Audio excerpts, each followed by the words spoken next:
evening, ladies and gentlemen, and welcome to Bahrain Now. With me, your host, Bara Abdullah. We've got a great show coming up featuring great local talents, initiatives, and happenings from around the kingdom. So stay tuned. We'll be right back.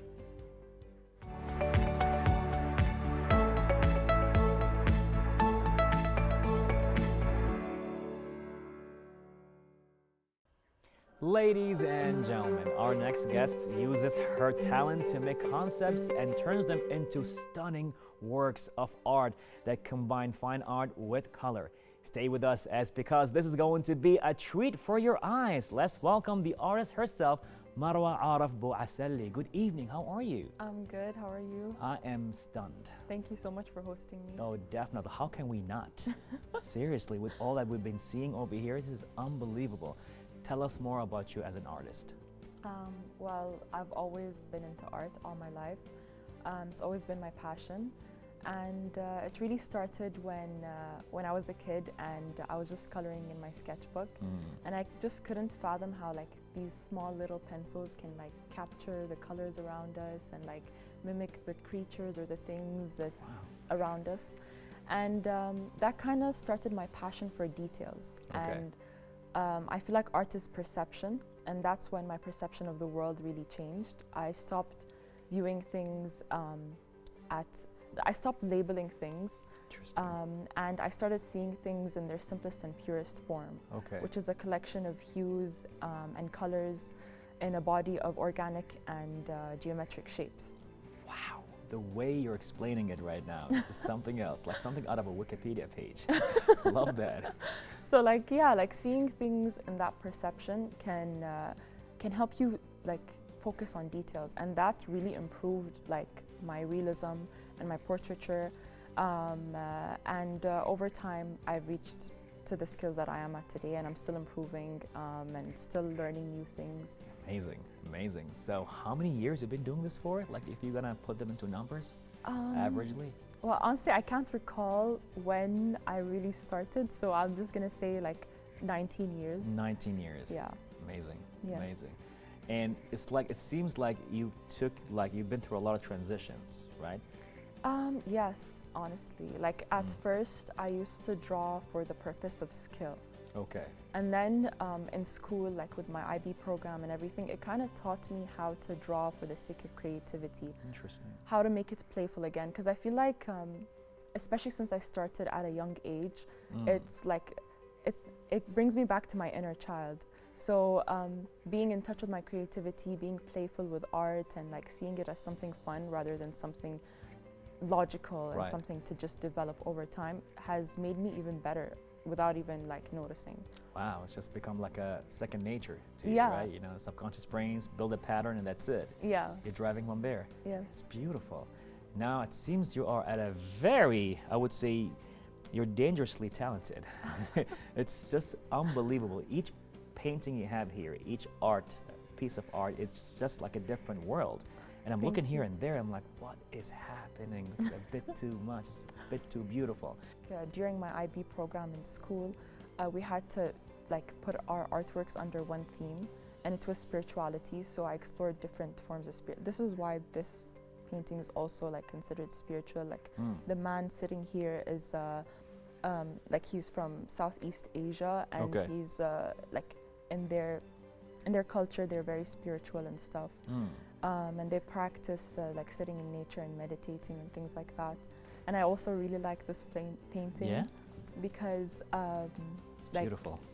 It shows the oneness that we have with the universe around us, and it shows the consequence of separation. Like as a human, the universe experiencing itself, but in the body of a human. Amazing.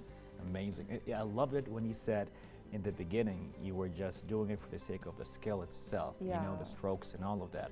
But then it came to the point that you're using skills for the sake of creatively expressing your thoughts. Yeah. So it changed the narrative, it changed the way you think, right? So Yeah. you just want to take whatever idea you have and you want to make sure that your skill will support the expression of your idea. Yes. It's amazing. It's amazing.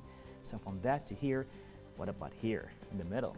Well, this painting, it's also kind of similar idea to that one. Okay. It shows how we sometimes put ourselves in uncomfortable situations. Right. Voluntarily. So like this girl is putting her face at a hot table and she's melting her skin. But you can see she's looking at the viewer peacefully because she knows she's putting herself in that situation, and she could just lift up her face and her face will mold back into normal and she won't be hurting herself. Wow. But she still does. Something you went through, maybe? I mean, to express a certain situation, or is something you got inspired by? I feel like I wanted to speak to all my viewers and myself, even like through these paintings, that sometimes we self-sabotage, you know, and we hurt ourselves even when we have potential for happiness. But I feel like I judged myself a lot for self-sabotaging, and I feel like that's a normal part of healing, where sometimes you consciously or subconsciously like hurt yourself or put yourself in uncomfortable situations. But it's nice to know that you'll get out of there and that happiness is still available. Wow. Wow, wow. And that pretty much drives your emotions to bring something as beautiful as your paintings. It's amazing. Now, what happens sometimes, you know, of course, there are points of your life where you just go, you get juiced up with ideas, you have a lot of it, and sometimes you get a blockage.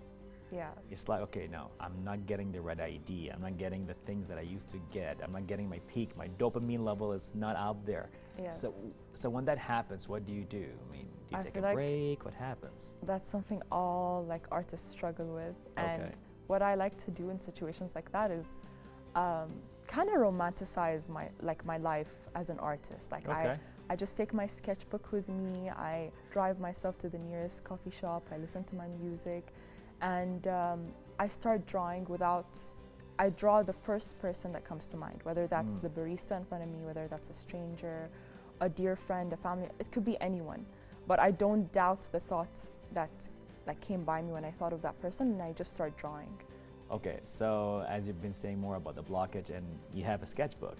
Yes. Tell us more about it. Okay, I'll give you guys a quick look through, but these were different times where I faced artist block and I just started drawing. So here, I drew a barista. What? On the go? Oh, what? And sometimes I like to film the progress because it like helps keep me inspired during the process. Yeah. And I upload it to TikTok, and I can film the person's reaction if they're okay with it. And it just brings me back to to the purpose behind creating art. You know, making people happy through it and being happy yourself while you're making it. Look at, oh, yes, of course. Yes. His Highness. Yes, His Highness. A dear friend. Okay. Random people. And you just like, you know, you're sitting and you just sketch on they look so real. Oh my God. Your paintings. These are classmates in college. I was practicing Arabic calligraphy? Arabic calligraphy, yes. You can do that too? What can't you do? God. And actually, as a part of you know, putting myself in the artist mood, I decided to draw you.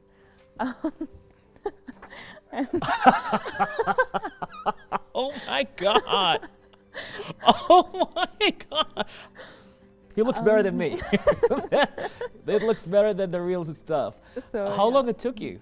It took me one day. Can I see this? Yes, of course. Yeah.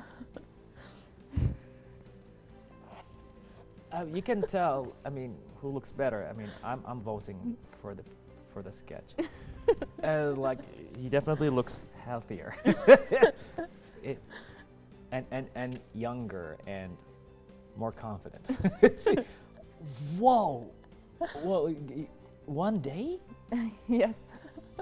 Even with the other sketches, it takes you like something around that? It depends if I take breaks in between, or like sometimes I get lazy and I stop. But that one took me one day. Yeah. Thank you. Oh my God! You're I was welcome. like, this is amazing. Wow. So yeah. That was a surprise. That was a good surprise. Thank you so much. You melted my heart. You just made my day. Oh my God. Guys, this is the best episode ever. This is why I make art, just to like see people and like see their smile after I've drawn them. Just it warms my heart. It's just amazing. The thing is, sometimes you got some artists, you see their art and you see what they do, and you can tell it's a side thing. But you look at your art, and it's like can't be a side thing. This is just too good. But you know, right now, as I'm understanding, you're studying, right? Yeah. So what do you study? I study architecture Okay. in the University of Sheffield. I do like try to practice my art and join societies and stuff just to like pursue my passion even when it's not my main thing. Okay. But even in architecture, it's very artistic. It still works your brain, works your creativity. Totally. And I feel like that's the most important thing for me. Like I've Amazing. always loved and admired creativity in music and in art and like in so many different things. So I'm excited for my future. Like I'm not sure if architecture is for me or not, but because I'm foundation. Okay. But in the years to come, I feel like I'll grow to love it, and I'll add my style and touch to it. I mean, you're international level at this point right now. You know, like I said, I mean, some artists, you will see them and you'll think, oh, well, they're doing this on the side. It's a nice hobby, you know, props. But you look at your art, I'm like, no, this is professional. You just like, this is too good. So I can easily see that you're going to be going to international galleries around the world and Hopefully. just make this happen. This could be an NFT, as we've been talking offset. Yes. You know, sold for maybe 10 Ethereums or maybe 1,000. You never know. Yes. It's just unbelievable. So you don't see yourself pretty much maybe this could be a mainstream for you? I really don't know what my future holds. Okay. And I like to live with no expectation, like just to go with the flow, be fluid. But like art has always been dominant in my life, and I feel like no matter what path I'm in, it's always going to be that way. Amazing. And yeah. Well, I would really want to talk more, to be honest, but you know, pretty much we're just gonna wrap it up right now. Any last words to your viewers? I'd just like to end it on an inspiring note for other artists. I feel like art is something within a lot of other people, and to embrace that, you just have to get inspired from the world around you, because no matter how great a person's art is, it will never reflect the beauty that's already around us. And I find inspiration in that, like just admiring, you know, tangible and intangible things around us, and finding admiration and inspiration from that can be very helpful to fuel your creativity. And Amazing. yeah. Amazing. Just be inspired by your surroundings. Yes. Well, Marwa, thank you so much for inspiring us and sharing your beauty with us right here. Thank you so much for having me. I mean, again, how can we not? Seeing this, I'm like, you have to be on TV. Thank you so much for sharing your, you know, your vision, your art, your inspiration, and just opening our eyes to something totally new. We really appreciate that. And we can't wait to have you back again for more stuff. Yes, of course. Definitely. It's been a pleasure. Thank you so much for joining us right here on Bahrain Now. Well, ladies and gentlemen, as Marwa said it herself, be inspired by your surroundings. All that took place right here in an interview on Bahrain Now.